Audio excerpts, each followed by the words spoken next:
So I built this robot arm and it works really well. It's really cool. It can grab things, it can pick stuff up, move it around, and put it down somewhere else. You know, that's pretty cool. 3D printed a lot of parts for it. That's mostly what it consists of.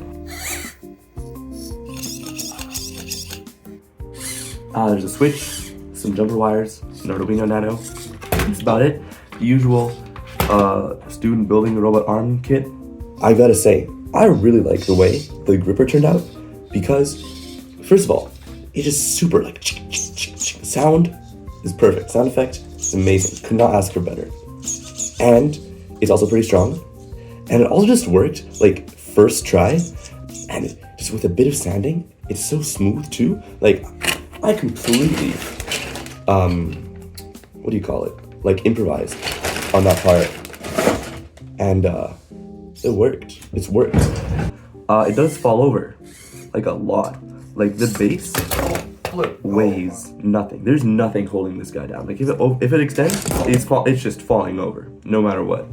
That's because the center of gravity is really high because the motors are heavy, you know, lever action and other physics such. I'm not really a mechanics guy, more of a Arduino, ChatGPT code guy. Yeah, it's kind of dookie right now, to be honest, because there's hella cables that are just so messy, and then you can't really turn, and then it kind of rips it out of the sockets. So kind of have to rewire it every 3 minutes. It's kind of annoying, but I'm gonna fix that later. What I want to do is I want to have buttons and like a little mini version of the robot, and then the robot would like follow the movements. I saw this guy on YouTube do it. He's pretty cool. That's another plan. But above all, I think it's pretty cool, and it's also really easy to assemble. I'm gonna roll some clips of me. I'm gonna show how I assembled it with all the parts. Yeah, there's about like this much parts. It's not that complicated.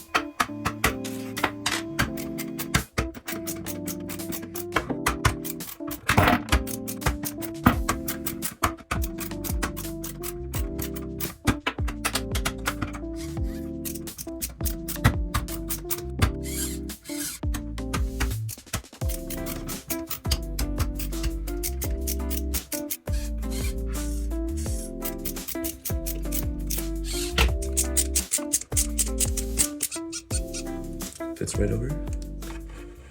And there you go. It's pretty easy. You just need a lot of screws. Like, what are we gonna do next, okay? So, I like the way this robot is right now. It's very nice. First problem is it's really unstable, like I said before. I'm gonna make everything more bulky, more reinforced. I want the electronics also just to be really clean. Like, no jumper wires. And if you want to recreate this at home, you probably shouldn't. What else is there to say? There's nothing more to say. It's a robot arm. Every single guy on YouTube has done this before. Like every single one. It's like a rite of passage to just be doing stuff. It's like before you get hired, you gotta build one of these things. So you know, that's about it. Please subscribe. It'd be really cool.